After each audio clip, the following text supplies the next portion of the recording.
Have you ever come across those inconvenient long rows in a table or a database filled with more than one column related to the same part or item? It's a headache to work with, right? Well, fear not. In this video, I will tackle this common problem head-on and transform that messy data into a clean, organized table. I'll be diving into some powerful techniques like merging, pivoting, splitting, and, my personal favorite, adding a unique index to every line of a specific ID. If this seems a bit overwhelming right now, you might want to check out my video on the 10 essential data transformation tool in Power Query first. Once you're familiar with those, come back to this video for a deeper dive. But for now, let's get back to our data transformation adventure. Ready? Let's dive right in. The end result is that the part information should be on the same line. If we would use pivot right now, it will pivot all this column separately, not on the same line. So, first thing I'm going to do, I'm going to merge all columns that relate to the same part. To do that, select all columns, select merge. And then for the separator, I like to go with custom and I will choose this vertical line. I do that because any other sign like colon or semicolon could be used in any of the columns above. And if we use them, then when we will need to split the columns later, we will have all sorts of issues. So let's rename this new column as part 1. Now I need to do the same things for the rest of the products. So I will be back to you in a second. With all the columns merged per part, the table looks like this.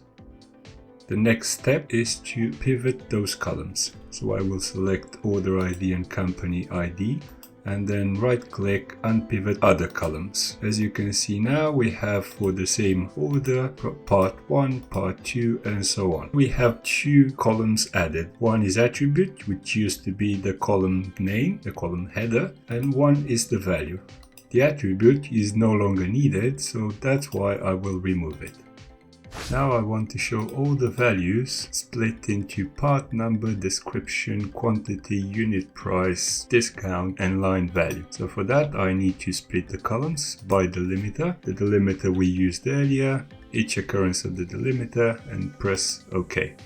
The next step is to rename all this column from value 1 to part number, value 2 to description, value 3 for quantity, and so on. Let me do that and I will come back to you in a second. And now that I finished, you can see that we have some of these rows with no value in the part number descriptions, which means that we have no products sold for this particular ID for the part number 2. So in order to remove them, I will select all the rows that don't have a blank part number and the quantity is different than 0 and the line value is different than 0. But in the quantity we have empty rows, in the line value as well. So what I'll do next, I'll replace the null values with 0. With the null values replaced with 0, I can create the next step. And for that, I will use the function table.selectRows. The previous table is the previous step. And then we will select each row that is not. And here comes the condition for the part number, which must be equal to blank, and the quantity must be equal to 0.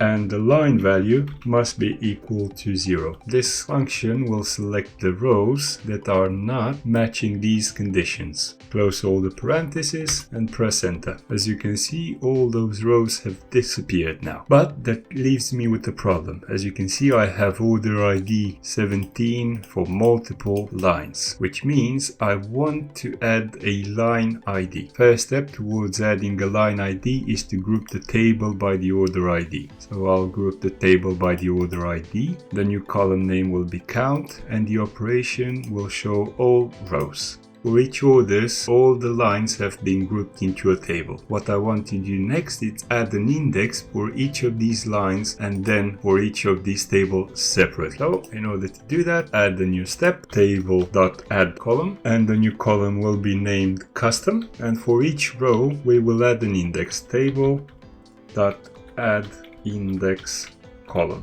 We will use the count column that we already have in the table.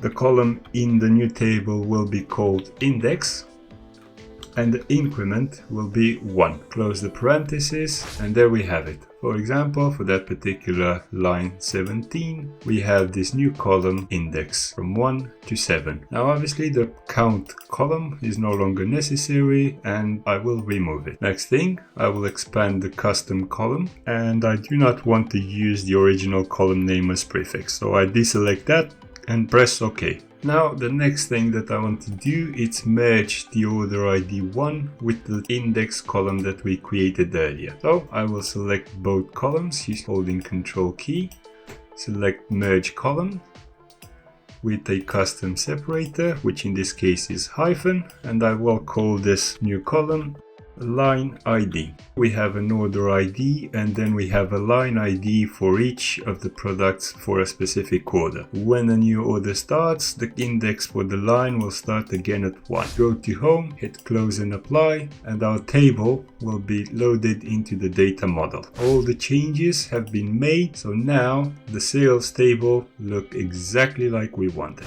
The next natural step is to start building your reports. In a recent video, I explored creating a report without relying on measures. It's a refreshing take on visualizing data that might just change the way you approach your next project. If you haven't checked it out yet, I highly recommend giving it a watch for some inspiration on a measure-free reporting journey. If you found this video helpful, don't be shy and hit that like or subscribe buttons or drop a comment. I'm Stellian, signing off. Until next time, cheerio!